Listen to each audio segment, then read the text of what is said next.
This video is all about deploying your first Azure virtual machine.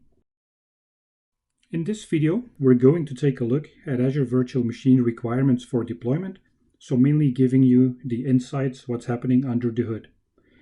Starting from some bullet points.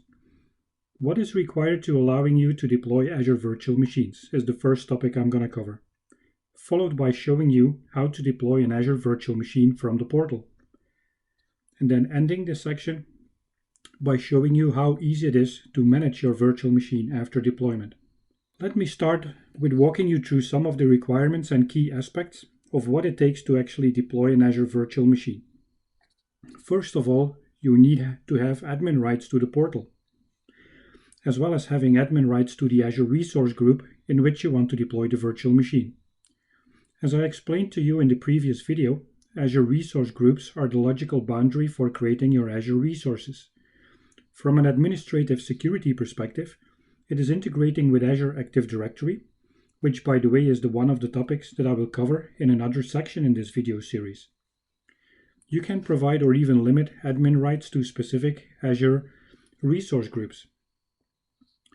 And even if you want, not only on resource group level, but also on individual resources within a resource group. Once you have your resources defined, or you're going to create your resource group, the next setting you have to provide is the operating system image, which I already explained to you in the previous demos. The operating system image can be about any current Windows operating system, as well as a good list of supported Linux operating systems are available in the meantime. Besides just providing the operating system image, it could well be a fully pre-configured application server, including the application itself besides the operating system. Now, once you have your operating system defined, you can complete your template parameters, providing a virtual machine size, username and password for the VM, and then the deployment takes off. And then the deployment itself can be monitored and viewed from the viewing section, the notification area that I talked about. Once the virtual machine has been defined, depending on the machine characteristics, it takes about, on average, 5 to 10 minutes before you can log on to the virtual machine if you allowed remote management from the deployment process. So in short, when you start a deployment from a template, these are the minimal machine requirements that you need to specify. First of all, it starts with providing basic information regarding a unique virtual machine name. Unique within your Azure subscription, as well as providing a user account and password, which must follow the operating system security requirements for passwords. Then you specify the Azure resource group, which can be a new one or can be integrated in an already existing one, and then defining the Azure data center location, also known as your Azure region. After the basics are done, you define your virtual machine size, which, as you already know from previous sections, refers to machine characteristics like CPU, memory, disk capacity, based on the specific t-shirt sizes. In the last step, you define your overall machine settings, specifically from an Azure perspective, like what Azure storage account you want to use, an Azure virtual network, if you want to activate specific Azure extensions, like virtual machine extensions, and then flagging if you want to use high availability or not, where high availability for virtual machines will be covered in the next video. Now with that, I think it's a good idea to jump over to the Azure portal and showing you how easy it is to deploy your first Azure virtual machine.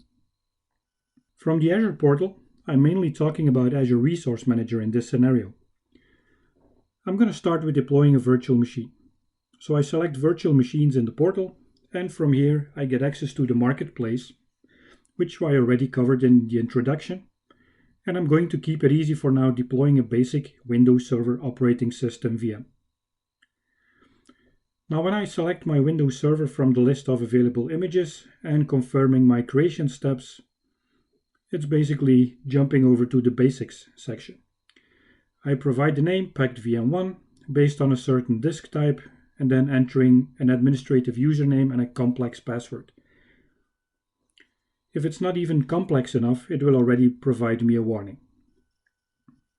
Then I select my subscription, creating a new resource group in this scenario and defining my Azure data center location. Which brings me to step 2, from where I have to select my virtual machine size. Some of these are already pre-populated. I'm going to give it a couple of seconds to show you that it also provides you average pricing information available. Or even if you want, you can browse to the full list of virtual machine sizes. There we go. This is what the full list looks like. Now there are some limitations based on the fact that I'm using a trial subscription here. So let me start with a cheaper virtual machine where the cost is on average $87 US. This is the cost for a 24/7 running virtual machine. And then in the last step 3, I have to define some additional settings like the creation of a storage account, the virtual network, the virtual subnet, providing a public IP address, which allows me to natively directly connect with the virtual machine using remote desktop from the outside world, and creating network security groups where I can define and configure my specific network group security settings. Now in this example, since I'm only using and allowing direct RDP connection, I will create a small rule for that, allowing RDP port 3389. After having gone through the configuration of my virtual machine settings, it will provide me a summarized overview. All my settings are being validated and the deployment kicks off. If I then jump here to my notification area, I can follow the deployment of my virtual machine. As you can see, deployment has started. So again, it gives me a summary of all the settings that I have defined, and some of them were automatically generated, nothing to worry about for now. And then here all the way down at the bottom, it will show me the operational details, actually step-by-step execution of the deployment process. When I refresh this portal a couple of times, it will show me that in meantime the storage account has been created, and it should be followed by deploying the network components. Now we're at the stage where most of the storage is okay, the virtual networks have been created, and it's starting to deploy my virtual machine itself. After only a couple of minutes, my deployment is successfully completed. All the steps are marked as green. And also from the notification area here at the top, it tells me that deployment was succeeded. So when I now go back to my virtual machine, I can see that my packed VM1 is successfully running, and it's also allowing me to connect by using an RDP session here.